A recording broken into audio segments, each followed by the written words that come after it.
Welcome to Nonsense, Season 3, Episode 8. It's so weird. Where are the lights? Where is everybody? I don't understand. This is a very stripped-down version of Nonsense. We're calling it Nonsense Unplugged. There's not a lot more stripping down we could have really done to the show. I'm traveling shortly, so there's literally there wasn't time to even set up a console. I saw that. So it's literally just two microphones and a record button today. When I walked up, your Uber was waiting out front for you, so apparently you're in a bit of a hurry. Well, I have to go to a birthday party, but then I'm traveling after that, so very, very busy week anyway. And I'm trying to do the work that I will have to do while I will be traveling as well. So I'm severely impacted. My apologies. However, I've kind of wanted to experiment with the Nonsense format a little bit anyway. Yeah. What are your thoughts on possibly breaking it up into two shows? Sure. One that's the news segment and then one that's the more research segment. Okay, well, that's not what I thought you were going to say. What I thought you were going to say was let's break it up into two shows, one that you do and one that I do, and then the people can just pick what they want. And I was like, oh, I guess that kind of makes sense. Mine will just be a lot of sadness, me talking about air traffic control, and yours will just be air flyers. Yeah, I mean, the one thing I hear from most of our listeners and friends is that they really would like to hear more of us. So I'm sure two shows would be great. I'm not thinking the length of the show that we do normally. I'm thinking cut that show in half. So you're going to get two 22-minute shows or whatever it works out to be. Okay. It's never going to be that perfect. Look, so I got to drive to your house twice a week now? And have donuts twice a week, though. Oh, boy. Can I call my doctor first and ask him? Because I'm pretty sure he's going to frown upon the extra donut consumption. How close to diabetes are we? Yeah, I mean, I'm more than diabetic adjacent, I believe. Yeah, I think this would be interesting. I do miss the music. It's a little weird to start without the music, but I'm going to get over it. I have no idea if this is going to work or not. We'll get feedback from listeners and just hear how bad this bare version of the show. If one thing is true, they will tell us. They will absolutely tell us and not wait. By the way, we didn't say this part. Let's do this. Yeah. I'm Jeff Parker. I'm CJ Little. There you go. This is our take on the week's business, tech, and entertainment headlines. This time it's Nonsense Unplugged. Okay, we settled that. Yeah. By the way, speaking of entertainment headlines, as part of our thing, we always say business, tech, and entertainment. Tech and entertainment. Everybody complained about how long the Oscar talk went on last time. I know. The one time every 12 episodes we talk about something entertainment related. They're just like, no, too much of that. Like, all right, we'll take it out. Shorten that down to, Oscar's good. Now move on. Get away from that. Oscars. That was the show, the thing. Yeah, with Conan. Which, by the way, for the people that thought the Oscar segment was too long last time, let me bring it back up. I finally got around to watching Conan's Open. One, I thought it was great. So good. Two, everyone bitched about his little musical segment. Yeah. I thought it was really cute. Oh, no. I thought it was cute, short. It was kind of funny. I was on the first list. It was so Conan, though. That was such a Conan and Simpsons, just all let's do a full show. Let's have Deadpool come out and then we'll end it. And it'll all be about wasting your time. So Conan. There you go. And by the way, that's what people think of this when we talk about entertainment. So I'm going to move us forward. This is National Science and Engineering Week. Oh, yeah, that's right. This is like the week. This is the week. It's a time to transform scientific concepts into immersive experiences, a time to pull on your favorite lab coat and strap on some safety goggles. This week is an ideal opportunity to learn more about the incredible world of science. This annual celebration will help quench your thirst for science and engineering. I mean, I heard you say pull on your favorite lab coat and strap on, and I had one eyebrow go up, but then you said safety goggles, that eyebrow just came right back down. So, okay, I'm glad we're still the show we were before. I didn't know what kind of changes you had in store. Also, Pie Day is Friday. Oh, Pie Day's tomorrow. Yeah. Oh, that's fantastic. So be sure and get a nice slice of pie. I gotta believe the Venn diagram of people that know Pie Day listen to our show completely overlap. Oh, sure. But for those that don't know, Pi everywhere but Indiana is 3.14, and tomorrow is March 14th, which is 3/14, therefore Pi Day. Unless you're in Indiana. In Indiana, do they celebrate Pi Day on 3/10? 3/1? No, 3/1. March 1st. So like Pi Day in Indiana, and you fucking idiots. How's your week going? Well, I don't even know what's coming. I usually know how this show works. Jeff and I have known each other a long time. Do you remember right after we got our ham licenses and we went to that ham radio meetup group? Oh, yeah. Where like the average age in the room was like Phoenix in July, somewhere in like the low 120s. Yeah. Oh, for sure. Right? But it was fun. That was really fun. I ran into all those same guys again this weekend. At a graveyard? I took my dad and kids. They're long gone. There's no way they're still alive. I took my dad and kids to see the Great Train Show in Ventura over the weekend. And the average age was somewhere in like the mid hundreds. Oh, I'm sure. This is the nation's largest traveling model train show. So you got like all these table trains and vendors and displays. It was actually really cool. The model trains is not my thing at all. My dad loves model trains. When he was a kid, he was a 027 scale guy, from the 50s. Sure. I thought it was cool though to see how not only like today's children still light up around trains. Like trains are still as enjoyable to little kids as they ever were. And the only people in that place smiling more than the kids were like the octogenarians. Sure. They just couldn't stop smiling. Yeah. And there were a whole bunch of younger people there operating the displays. And by younger, I mean like 30s, 40s, 50s. I was like, oh, this is like a hobby that has kind of carried on and not gone the way of the dodo. So it was really cool. I think for kids, there ought to be maglev trains. That would be awesome. That would be great, right? I mean, you could make a toy maglev train. It's not impossible. You could certainly scale it. Which would be great until my kids run across the nonsense hard drive and pull it across the maglev train, and then all of a sudden there's no more show recordings anymore. Now it's erased. Now it's all gone. It was super fun. That's great. We had a blast. It was a good time to see. How about you? How was your week? Like the measles, my super contagious diseases spread to my pool. Uh-oh. I'm knee deep in automating the pumps, the lights, the air blowers. Everything is actually they make it fairly easy now. You buy a kit from a manufacturer, and everything is going to be part of the smart home. It's all connecting into Home Assistant, which is great. Did you think 2025 earlier or later was going to be the year that your pool got an IP address? When did you think that was going to happen in your life? I'm shocked it didn't happen before now. Yeah. But really, it's like making the house smart. I just kept putting it off and putting it off and putting it off. Yeah. And this has really been the year that I've kind of embraced it. I do kind of walk around my house just going, for $3, they could put an ESP32 in that and I could control it remotely. Like, yes. My toaster oven was like, whatever, $400, and it has no protocol. Yeah. It has 2 knobs. And before we get to our headlines, we've got spring break upon us, so we won't have a show for you next week. Unfortunately, this means I have to spend that time with my kids. I think that'll be nice. The first week of April, we're going to miss too, because there's some more travel-y bullshit. So we're going to miss 2 weeks of the next couple, I believe. Sure. I keep calling this a truncated episode. It's not truncated. Oh, yeah. We still want to get all our time in. It's just simplified. It's just a very simplified episode. Yeah, we're just lazy, I think is what he's saying. We don't want to not talk. We're going to do 4 headlines, and that's going to be the entire show. We have 4 news stories, and that's it. I love that you think when we split the show up, it's going to somehow be the same total time. You and I are going to suck the same amount of oxygen out of the room. I don't understand. You give me 2 slots, each one's going to be an hour. Like, that's how this is going to work. Shall we go to the headlines? We better do it soon. What recession? U.S. EV sales are up 28% this year. Yeah, that's impressive, especially given the decrease in Tesla. Teslas have fallen off a cliff. Yeah. Look around the world, not just the United States. The sales of Teslas have just... Toonces is driving Tesla? Toonces, exactly. Right off the cliff? Exactly. This story is interesting because with all the announcements from automakers planning for more gasoline and hybrid cars in their future lineups, you'd think the electric vehicles had stopped selling. Yeah. Now, this might be pull forward, people fearing that the tax incentives are going to go away. So you're just pulling future sales forward that would otherwise buy because, they don't know if the tax incentives are going to go away. Sure. However, I don't see any signs necessarily that the tax incentives are going away. And with Elon Musk as close as he is to the president right now, that may not happen. Well, I'm assuming that the tax incentives will stay, but they'll only apply to vehicles that start with the letter T. That could be it. That would be my assumption. I understand we're going to make it a domestic terrorism if you harm a Tesla dealership. However, if you go and harm a Toyota dealership, it's just fine. It's fine. Well, first of all, I love that you said Tesla dealership. Like, aren't there not Tesla dealerships? Isn't that not a thing? They have showrooms. In the mall? Somebody threw a Molotov cocktail in one of these things. Yeah, sure. That's terrible. I'm on board with you and your frustration with Elon Musk. Yeah. What are you doing? Don't do that. But I also love these things are like at malls. Like if you're like, fuck Orange Julius, you like throw a Molotov cocktail at Dairy Queen. Like, what are you like? No, that's not okay. There's a little box in front. Put a little note on it. Drop it in. All right. This is only one of 4 stories, so we're going to move forward. You ready? Yeah, let's do it. What's next? Music labels are coming after the Internet Archive. On Thursday, music labels sought to add nearly 500 more sound recordings to a lawsuit accusing the Internet Archive of mass copyright infringement through its Great 78 project, which seeks to digitize all 3 million 3-minute recordings published on 78 revolution per minute records from about 1898 to the 1950s. Yep, those Internet Archive guys, they're the bad ones. They are out for bad things. They're the guys you got to go after. They are stealing things left and right. Well, they already sued Wikipedia, so they already figured they got that out of the way. Who else is adding value at no revenue on the internet? I don't care if you have revenue or not. That doesn't really matter. But it doesn't give you the right to distribute copyrighted material. They're not distributing it. They're not advertising it for profit. They're saying they don't have to advertise it. They don't have to make profit. They can't give it away for free. But all they're saying is, hey, there's all these recordings that are dying, that are going to go back into the earth. Sure. We're trying to preserve them and really provide a research platform. Yes. And do that. Put them on a hard drive, put them in a closet, and when their copyright expires, put them out to the world. For anyone who's looking for archive advice, please don't take Jeff's, put it on a hard drive and put it in a closet. And then just hope that it'll be fine when you come back and look at it in 30 years. That's not the best.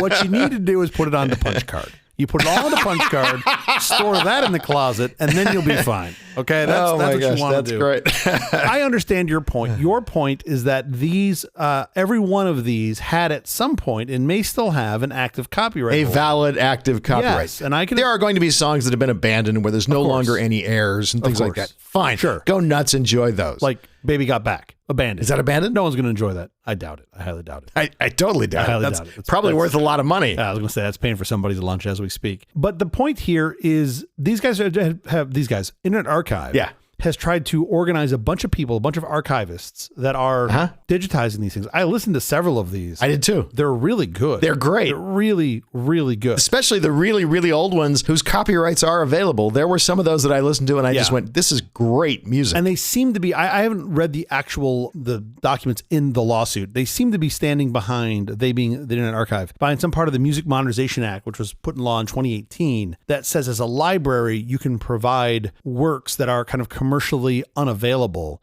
And that seems to be where they're standing. However, there are certainly works they have in here that are commercially available. Sure. And that they're providing. I think that's where the labels are a little bent out of shape. And they're saying, okay, you shouldn't provide those. Why the Internet Archive isn't willing to just say, hey, okay, we'll take those down until the copyright comes out. Let's put those on a thumb drive in our closet. Sure. My hunch is they're saying we want them all to be available, and also they're out of closets, because I don't know if you know this. Internet Archive has already stored everything else in their fucking closet. Sure, so their closet is full of shit. Every time I find some store at the Internet Archive, like for example, listeners, if you've ever paid attention to our vintage ads, all of those come out of Computer Shopper that are out of the Internet Archive. All of those pages of those Computer Shoppers have been scanned. Them all in. I've talked to the archivist at the Internet Archive who did this work, and let me tell you. First of all, he's batshit insane. Second of all, passionate about it. He's passionate. Really happy he exists because, of course. I mean, as an aside, he was like, "Yeah, I saw an eBay auction for like $3,000 of every Computer Shopper that was ever printed, so I had to go buy that." And I'm like, "Wow, I thought I had the disease pretty bad, but you are way worse than me. You were like stage 4. His shipping costs had to be higher than the cost of the purchase of the magazine. This is what's amazing. These archivists, there's like some, not so dark corners of the internet where they hang out. He got some other guy went and picked him up. Oh, that's great. On a trailer and drove him from Ohio to where I think, Florida, wherever he lives. It's a community of folks that just wanted this to exist. And I was like, that's pretty cool. It's cool that it does. It's really cool that it does. So here you've got this sticky wicket of where preservation sort of crosses over with I guess monetization or commercial control. I do think it's reasonable for there to be an archive of where everything could exist so that people could do a modicum of research. If this was chewing into the revenue of these copyright holders, I'd be very grumpy. It's not an issue of revenue. I would really be grumpy about that. I know it's not. If I own copyrights and I want them to not be distributed, I have the right to not distribute them. I understand. My point is, if this were truly digging into the revenue, I would have a problem. I understand you don't. I understand that's not the law. Yeah. But I would have a problem. And because it's not, I'm like, all right, there's this weird little gray area. People aren't not going to Spotify to stream a song to go here, right? We're talking about orders of magnitude difference in playback. Sure. Even I think in this article here that we found in ours, they talked about how Sam Trust, a music publishing sort of veteran who oversees the Doris Day estate. Right. He said that the amount of damages the labels are looking for, which is like $400 million plus, or I think $700 million with these additional claims. He's like he'd be surprised if it was actually $40,000 worth of damages. I understand that damages aren't the only part of the equation. I totally get that. Correct. But I really don't think you've got a bunch of people that are saying, I would even go as far as to say of the 3 million recordings, probably pretty close to zero are going to say, I don't want these out there. Like, no one's saying that. A small number, but they're listing, they are labels who do have these rights, who hold these rights. And they're saying these 400 songs or whatever it is, that number is going to grow. But these songs you cannot put out. These are actively owned by us. We have these publishing rights or whatever. I understand they have the rights. The copyrights. But it's not because they don't want the music to be out there. Right? I would say close to zero of the 3 million that exist. It doesn't matter if they do want it to be out or not. It's theirs to decide. I understand it's theirs to decide, but then if you're going to use that as part of the compensation calculation to say, well, they might have not wanted them out there, it'd be like, no, you can't use that as your compensation calculation. Had they made money elsewhere that you infringed upon, all right, I got some argument in that. That's the easy That's the easy way to come up with evaluation. Absolutely. But yes, I mean, an individual could say, or an estate of an individual could say, no, we didn't want these to be out there. It is, okay, set aside how how the Internet Archive has approached this. It does seem valuable to have a single source for really just all music.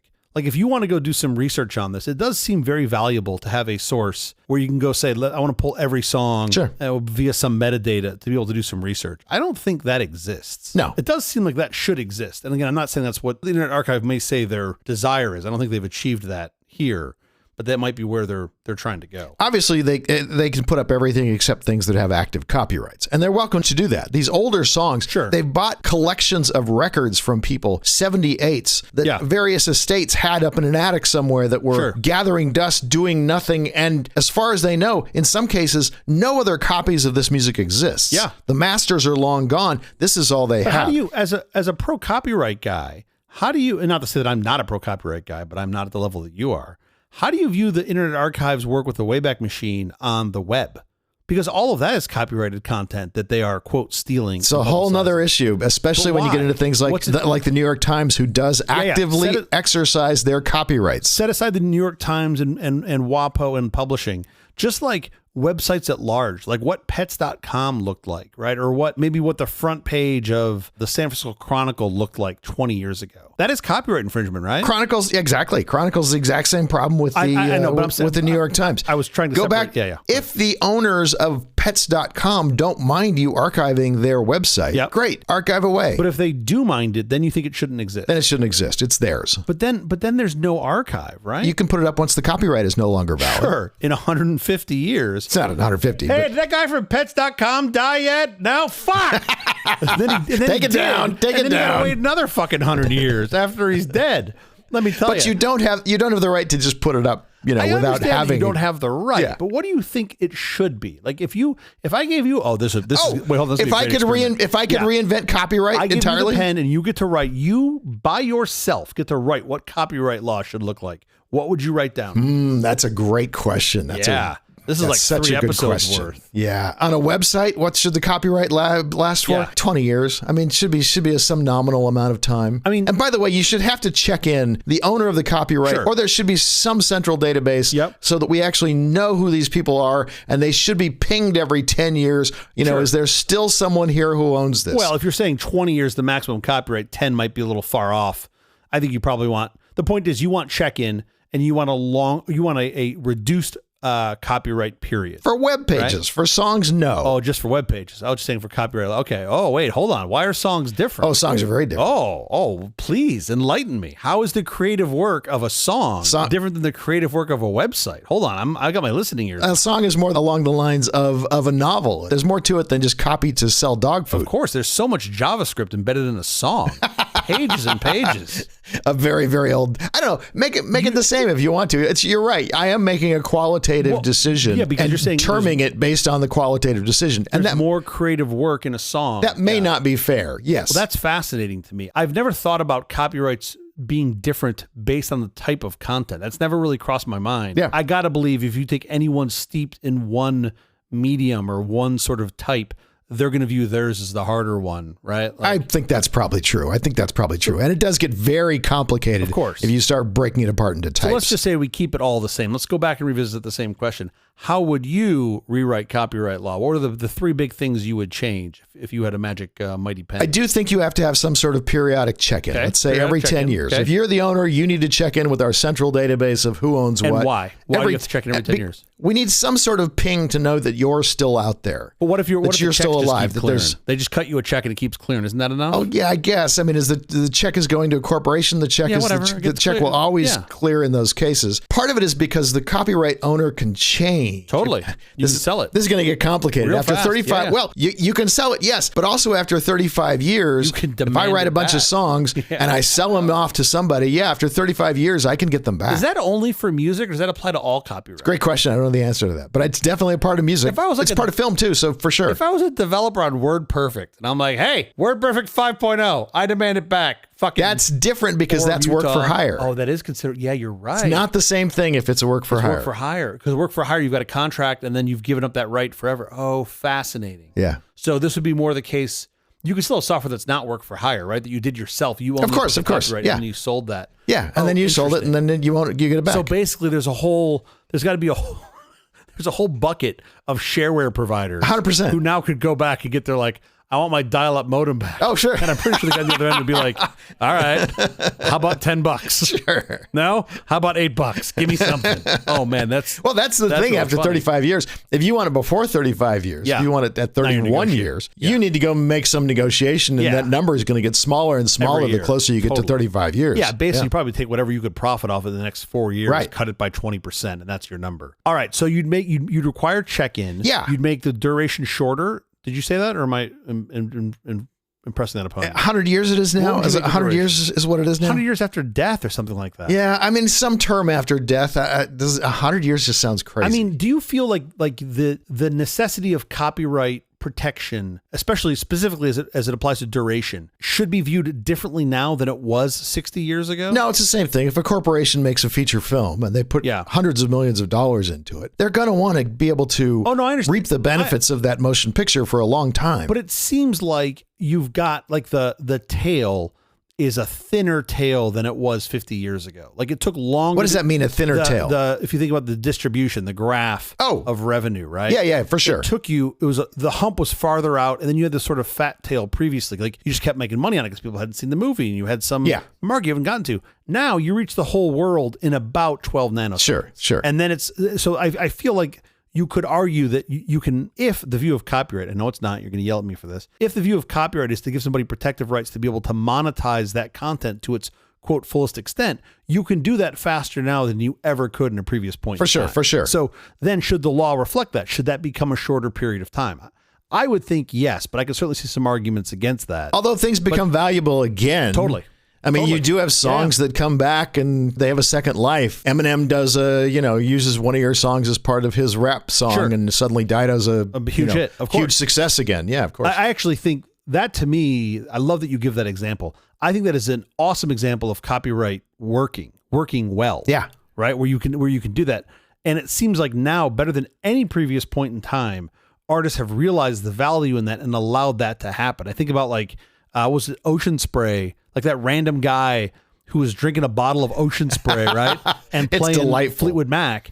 And please put the link to that video in the show Fleetwood notes. Mac, classically could have been like, hey, fuck you, tear it down, DMCA. Yeah. No. And then you let it run. What happens? A whole new generation's introduced to Fleetwood Mac. Sales is what happened. And Ocean Spray was like, we're going to give that motherfucker a car full of Ocean Spray. The best possible move ever. I'd love to see. And Dido's another great example of that, where nobody knew who she was. Before we leave Fleetwood Mac, Mick Fleetwood made a video of himself supposedly skateboarding while drinking Ocean Spray. So doing everything beat for beat the same exactly as the guy did. Now, he's in the back of a truck because he doesn't really skateboard. Sure. But it looks great. Sure. I mean, we would like Mick Fleetwood to not have a broken hip. So if we could just do that with a truck and a dolly or something to the camera, I'm sure we could figure it out. He lives in LA, I think, right? It's done. They did it. Okay, we'll put those links in for sure. You do want like a repository for this stuff, right? I think we can both agree at least on that. Yeah. I think the access to the repository is where you and I differ. Right. You still believe, because the law states that ultimately the copyright holder has ultimate and final decision of what happens with that content. The say-so as to whether or not you put it out. Yes. Yeah, I got to get smarter about this exception especially for older works under this Music Modernization Act, where you can provide them as part of a research library. I'd love to get more specificity around that. Sure. That might be what the Internet Archive is really basing their retort on and looking for clarification in that. They're going to go to court over this whole thing. We're going to find out what all that means. All that definition is going to come out. For as much as I love them, they're probably going to lose because they just don't have the pockets. Even the EFF isn't going to have the pockets. You hope they come to some agreement to just say, look, I don't think the music labels really want to crush the Internet Archive. Maybe they do. Of course not. They've got good reason to want to crush it, but I don't think they're there going, we're going to put these guys out of business. No. I don't think that's what they're trying to do. They would love for a source to exist of music that is out in the public domain, that is now out in the public domain. I don't think anybody can argue with that. Sure. That's a fantastic thing. I want to back up one second, though. Okay. Tell me about Eminem's lawsuit against the Music Modernization Act. Oh, yeah, good point. Yeah, he sued Spotify over, there was this period of time where, as part of the Music Modernization Act, where there were, I think, 3 separate laws. The Music Modernization Act is one of them. They're all passed at the same time. One of these prevented claiming of fees before a certain time. I think it was January 1st, 2018. Yes. And Eminem his publishing arm sued Spotify and also made the claim that the Music Modernization Act was, I think, like unconstitutional, that this couldn't exist. I don't know what came of that case. I need to find out what came of that case. That's part of their suit. Yeah, but it was part of that suit. There was another holding company that owned a bunch of rights. I think like Rivers from Weezer and Tom Petty and Stevie Nicks. Yeah. And they also sued Spotify, of course, the day before this law went into effect. And they settled out of court with Spotify for some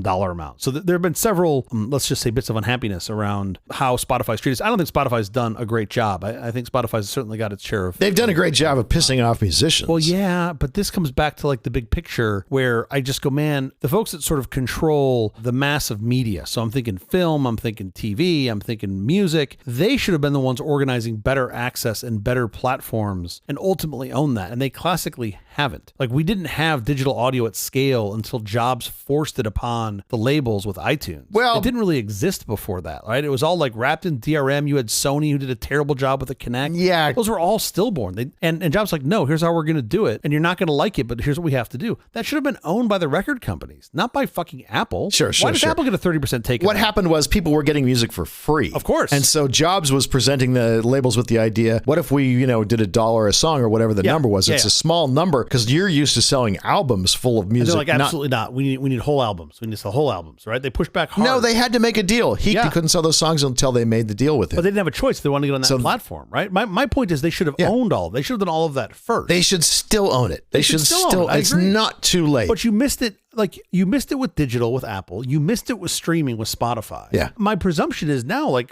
I really thought after the whole Napster, and I'll bleed Napster into the iTunes, sort of, those were 5-ish, 8-ish years apart. Yeah. I kind of thought, I'll call that one incident. I kind of thought you'd learned your lesson and you would control your content and control the output of your content in a forward-looking way. Yeah. Nope. Right? I mean, I think the best examples of this we've seen are probably like Hulu. And now you've got the streaming platforms. I think the streaming platforms are doing a much better job with episodic content. Sure. They have realized it, but like it still has its share of issues. I think artists today, right now, tonight, should start their own streaming platform that they own. But I'm like, my hunch is there'd be enough infighting there. They'd be like, well, I'm a bigger name than you. I should get 20% of the revenue. And it's like, no, stop. Well, there's going to have to be some math around that for sure. Yeah. But that math has to be done when a band goes and plays a concert. When they're because not all band members, when Paul McCartney is with Wings, he hasn't been with Wings since the 70s. Sure. But hey, let's use a timely example. Yeah, sure. I'm right up to date with my references. When he's with Wings, he's got 3 people with him who don't sell a single ticket. And he's the guy who sells all the tickets. So who should get more of the money? I don't know how they divided their money. I'm assuming the way those work is he's paying them a fixed, like, he just says, you show up, you do this. Like, this is what happens. Sure. I'm assuming. Try to think of a band where the band is getting a proportional of the gate, however they want to do it. There ought to be some formula for figuring out. I'm sure there is some formula that music managers figure out for. This is the guy who sells the tickets. Sure. You sell 2 tickets each. Yeah, it's fascinating to me. The whole thing seems Byzantine at best. I mean, we're talking about Fleetwood Mac. Fleetwood Mac, when they're missing a band member, they actually have due to death. They're missing a band member. So you can't do anything about that. Again, my references are right up to date. Right, all current. If you have a band like Fleetwood Mac, you have a lot of stars in the band. Yeah. Each person there draws. I mean, Mick Fleetwood might draw the fewest of all the band members. Sure. And yet he's the guy who started the band. Yeah, of course. Yeah, but this is well outside of my expertise. Draw is just one component, right? Like, you've also got to make the actual music. Yeah, but you got to sell the records. I mean, when you're talking about, I'm not talking about the sale of the records, but I'm talking about when you go on tour, Mick Fleetwood's not going to sell that many tickets, but Stevie Nicks will. Sure. Yeah, I appreciate that. But also, like, if the music doesn't sound the same without the other person, that seems like it's important. It's all part of your negotiation. It's going to be all part of your negotiation. This whole thing is like just pretty nutso to me, how it all works and how it's negotiated and what happens up front. And, all right, so you're a band, and then your first album, you bring in a drummer afterwards. You're just so happy to join the band. Yeah, I'll take whatever. And then fucking 15 years later, you still got some shit deal. And they're like, buddy, you're the drummer we brought in. Like, we can just replace you with a fucking machine. Sure. Like they take a shit deal, but they're a core part of the band. I don't know how it's all supposed to work. This is So outside Max. Unless the drummer turns out to be Phil Collins. Well, he goes off and makes his own record. Exactly. Yeah, exactly. Yeah, that's the one guy you probably of all. Look, if you're starting a band and you get Phil Collins, don't piss him off because I feel like he's probably going to make. I don't think they pissed him off. There happened to be another room that he liked where they were recording, and he asked Richard Branson, "Can I make a record in this room?" Sure. Richard Branson said, "Sure, but if you do, I get to distribute it." And he was like, "Yeah, sure, great." And away they went. The record was really good. And it was in the air. Face value. No, that was his first record, wasn't it? Was it his first solo record? It sounds like it. Again, your first solo record is like a forever huge multi-platinum classic. 100x platinum, plays forever. Like every generation knows it. Yeah. Fantastic. Referenced by Eminem, by the way, in his songs. And the Internet Archive wants to give that away for free. Give it all away for free. How dare they? The problem is if you're like, look, we're stuck on a deserted island and there are 2 boats and one boat takes you to like forever copyright land and the other one takes you to chaos copyright land where there is no copyright. I get on the chaos boat. That's the boat I get on. If those are my 2 choices, I'd rather just burn the whole fucking thing down and figure it out because it sounds like such a mess. I mean, there are a few things that I think are more unnecessarily logistical hurdles than our tax code. And it's the copyright system. I'm pretty sure that copyright is up in that, above that threshold. Now, specifically, are you addressing the copyrights before 78 or the ones that, because all the rules are different but why? Every group of years. I understand that they're different. I get it. But like, shouldn't. Because we changed them as time went on. We changed the rules. I totally get it. And that's what I want to do now. I want to change them again. I want to compress everything. I want people to be incentivized to create and share content. I want them to have enforceable rights. I'm for those things, right? Yeah. 100%. I'm also for other things like preservation of things that are released. So not just I wouldn't call it reduction too, but like where it ends in public domain. I think that's really good. But you also need some mechanism by which to maintain things so that they become public domain. Sure. I'm not sure what that is. I'm not sure how to incentivize people for that. A hard drive in your closet. Well, like I think we went over this. Fuck. You know what? I've never looked at your closet at your house. Next time I'm there, I'm looking at it's just full of hard drives. It's just like, what is this? This is the Constitution, quote, original? What does that mean? Just everything. It's on a hard drive. Magna Carta, original. Did you ever see the Dick Van Dyke Show when she opens the closet and all the walnuts fall out? That's my closet with old hard drives. At least you're smart enough to put yours in the closet. I'll leave mine out in the open. If we were at my house right now looking at my desk, there's probably at least somewhere between, I'd say 0 and 3 NASs on the desk right now. And I can't even tell you like a dozen other forms of media storage. SD cards, USB keys. Fortunately, none of them have like single source of shit on it, but like I'll just pick it up and be like, wonder what's on this. And I plug it in and I was like, oh, that's an Arch Linux image. Oh, I should keep that. Just like, why? Just fucking download a new one and make it. What good especially something like that where the image is changing all the time. The moment you put it on that key, it's already You're old. out of date, like, right? Why? I mean, there's a good update mechanism, yada, yada, yada. But yeah, I mean, I'm a keeper. I think that's really what I'm getting at. What's with all the recent SpaceX crashes, explosions, and delays? Yeah. Well, you tell me. It's an uncharacteristically messy start to the year for the world's leading spaceflight company, SpaceX. The company's most recent delay, the launch date for the NASA mission to survey the sky and better understand the early evolution of the universe, comes Monday night. The launch window for the Sphere-X mission opened on February 28th, but a series of problems with integrating the rocket payloads have delayed the mission nearly 2 weeks. Now, explain to me, if you have trouble integrating the rocket and the payloads, did you just not measure correctly? Yeah, they didn't bolt it up. They're using Velcro. I think that was the problem. How exactly did that happen? I don't know. I mean, we've had some rocketologists on this show before. I feel like we should have them on again or have some other rocketologist on.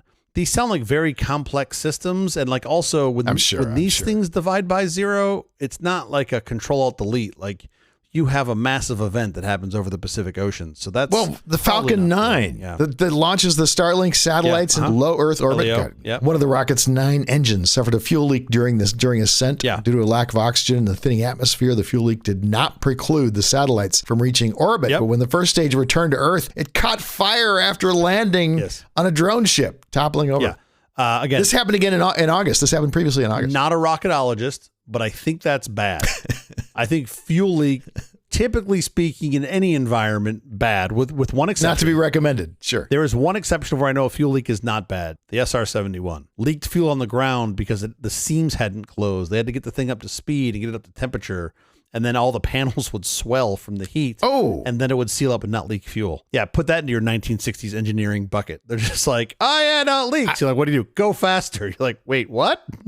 That seems really counterintuitive. Are you sure? Flex Seal. They could have fixed the whole thing with a can of Flex Seal. What else is nuts about this, though, is like, okay, so they've had, SpaceX has had 2 failures here in the past couple of months. Yeah. But what that part of the story doesn't tell you is they've also had like this calendar year, and at the time of this recording, it's March, they've had something like 24 successful launches. Yeah.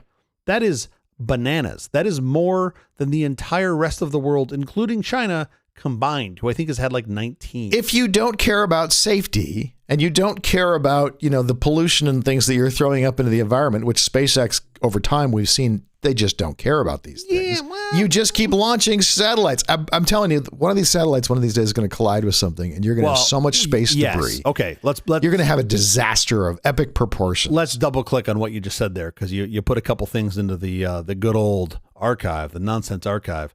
If we expand that, first of all chemicals that get you into space are fucking terrible. I don't care if it was what. Yes. Yes. You do not want to be underneath that when that is dumping it into the air. I don't think SpaceX is any different. I don't think they're using any worse. No, of course. However, and they are launching more, so therefore you are getting more of that. But I wouldn't throw them under the bus for that. I think what you're referencing is the times that they've either launched or had faulty launches, aka things have blown up. Yeah. And they've done this in areas where it's made a real environmental impact. And they haven't cleaned up after themselves. Yeah, that's bad. So let's set that over onto one side. The space junk, that is a more interesting problem to me. I do suspect that we're being a little loose with how we're putting things into the air. And what I do know with reasonable certainty is once you have one collision, you're much more likely to have another. And if you happen to have 2 or 3, of course, then you just have a field of junk. And then your Starlink that you so happily bought at Costco for $500 now doesn't work. Worthless. Like you just have a paperweight. And then what happens? So I'm still a fan. Like, I mean, in my own home, I've got really, really fucking good Wi-Fi everywhere, and I still plug a cable into anything that has an RJ45 jack on. Of course. So to me, and the reason I say that is like, okay, you got Starlink, some variables. If I'm in, rural US, I still want to have fiber to my house. I know that's a really hard order. Yeah. I can get fiber to my house in fucking Los Angeles, but I'm going to pretend like if out in Bozeman, I can get fiber. Probably a better chance there than me getting it here. But the point is, I want fiber to my house. I want to have a connection, a terrestrial connection that will be way less susceptible to things like space junk fields that take everything out. Sure. You don't want the entire internet to go down. No. Because 2 satellites, a Chinese satellite and a Starlink satellite, collide. And then the whole thing, and then all of low Earth orbit is useless. Yeah. Because there's so much debris floating around. How will I then infringe on the copyright holdings of so many artists on the Internet Archive if the internet is down? You have to do it the old-fashioned way with cables under the ocean. Where I just snorted. The old-fashioned way where you send me a mixtape? Is that what's going to happen? Jeff, it's been 2 days. I've infringed on 0 copyright holders. Please make me a tape under the guidance of personal use and send it to me, please. It's not personal use if I'm sending it to you. So look, SpaceX hasn't commented on this. What some folks are presuming is that you've just got the engineering has been focusing on Starship, and you've sort of put the bigger brains on Starship right now, which I don't necessarily think is the wrong answer. They're trying to do a lot. Of course. And Starship is no small feat. And I don't even want to say if they figure it out. I do believe they will figure out Starship. I think they're really close.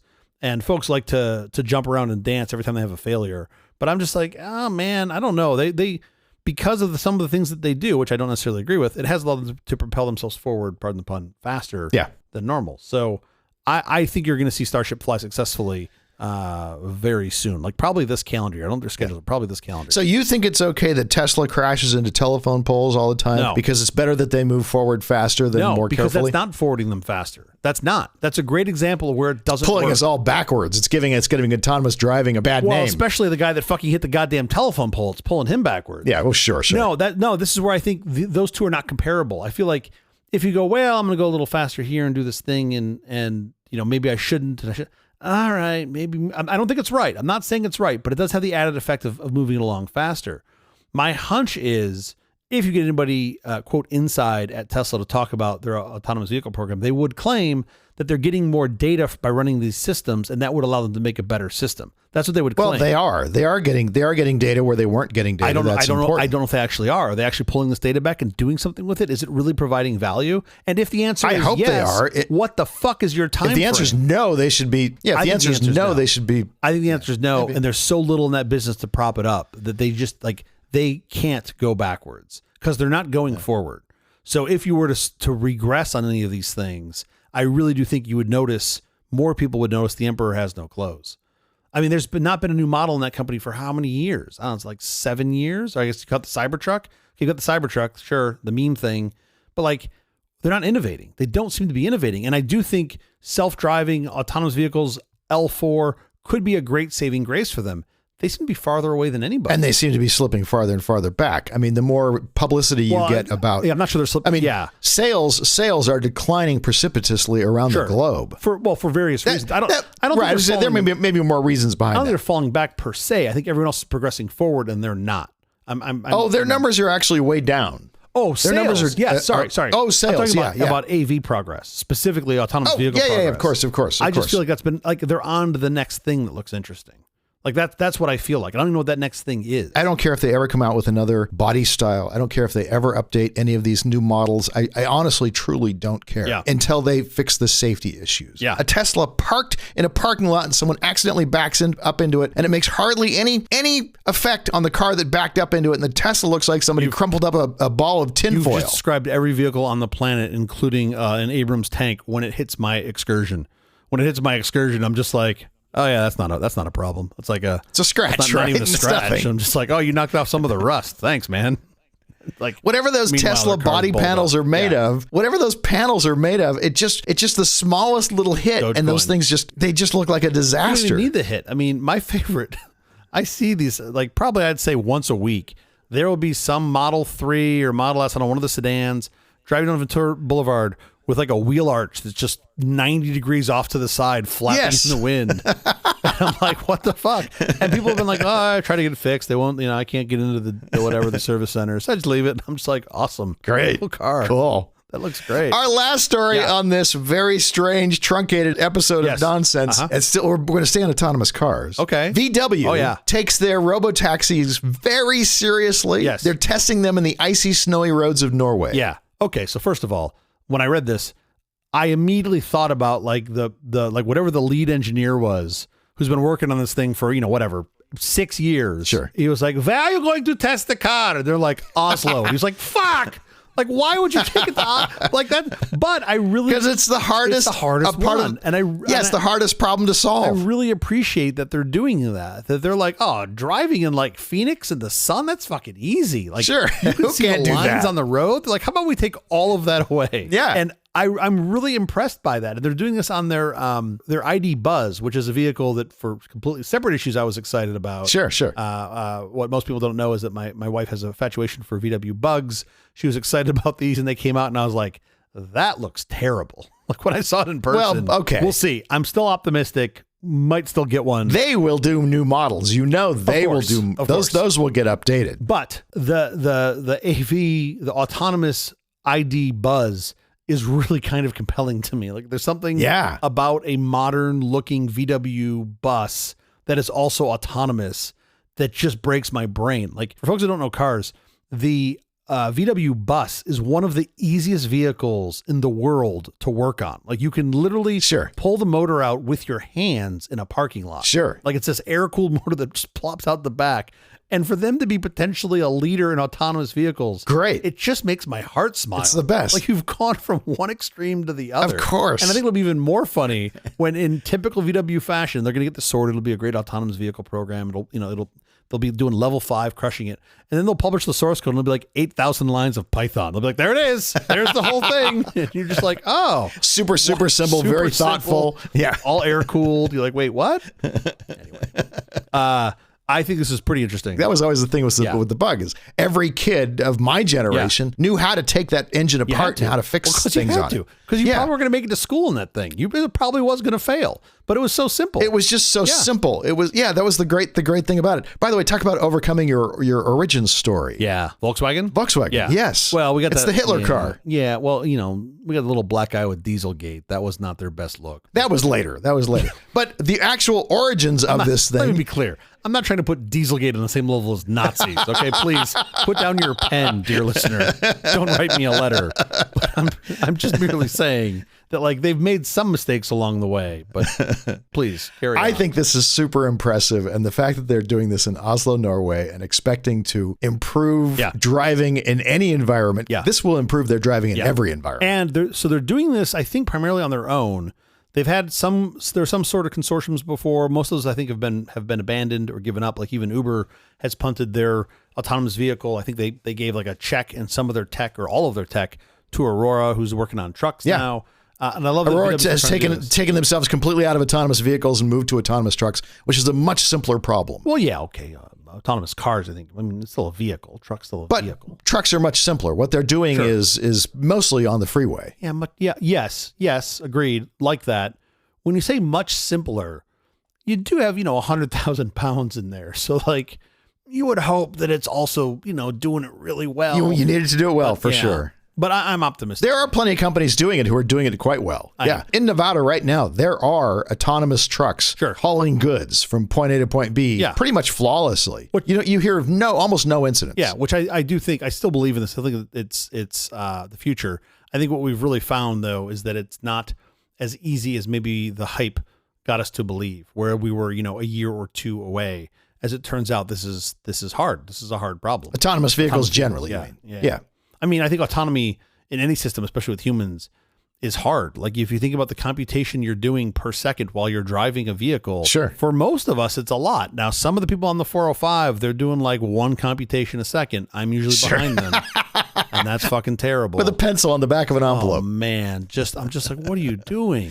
Yeah, I'm pro AV. I believe in this. I love that they're doing in Oslo. We should really go to Norway and record an episode inside a Volkswagen ID Buzz. They're actually not only just in Norway, they're on the streets in Hamburg and they're in Munich. Oh, cool. They're testing in Austin, Texas. They're testing in all different kinds of places. But Oslo, Norway seems like a pretty tough test. Every single place you just named is closer. I still want to go to Oslo. I feel like Oslo's the place to go. We'll go. We'll get Austin, Oslo, Oslo. Basically, their only real competitor is Waymo. And I haven't heard of Waymo competing or trying to run taxi service in some place that's largely snow and ice. You know what's fascinating about Waymo on this? So you bring this up here in this context. Waymo seems to be taking such a non-Google, non-tech approach to these cars. They seem to be so controlled and sort of slow and steady. They're not jumping out. They are just we're going to do this. It's going to take a long time and we're going to get it right. And that seems so out of character for where you would have expected. It's the correct way to do autonomous driving. Right? So I don't know exactly where that has come from or how it's developed over the years, that sort of mantra inside the business. But man, it does seem like the one that I would embrace. It does seem like the right one to me. In particular for this, yes, because you've got human lives as cargo. Of course. For sure. All right, well, that is the episode. That is entirely it. It is short and sweet, and there's no music, and it's not fancy, but it's what we had this week because we're getting ready to go travel and all of that. Did the music guys get the day off? Even the music gets the day off. What am I here for? We are off next week while we travel. I am Jeff Parker. I just need all these donuts. You have to say your name. This is the part where you say your name. I'm Stu Little, and not next week, but nearly every other week, we'll be here Thursday mornings for more nonsense. Please join us. And then maybe we just hum out, just do a little bit of a tune of some sort. This is such a, and then, we do that. And then I happen to pick one that's not public domain. And then, we're in huge trouble for that. All right. God damn it. There's just no winning. Thanks for enduring this production-free episode of not even having a control panel in front of me so I can't change or start music or do anything. But thank you for listening, listeners. Are you humming Marvin Gaye? You're definitely getting sued now. You're definitely getting sued. See you on the other side of travel. Good luck.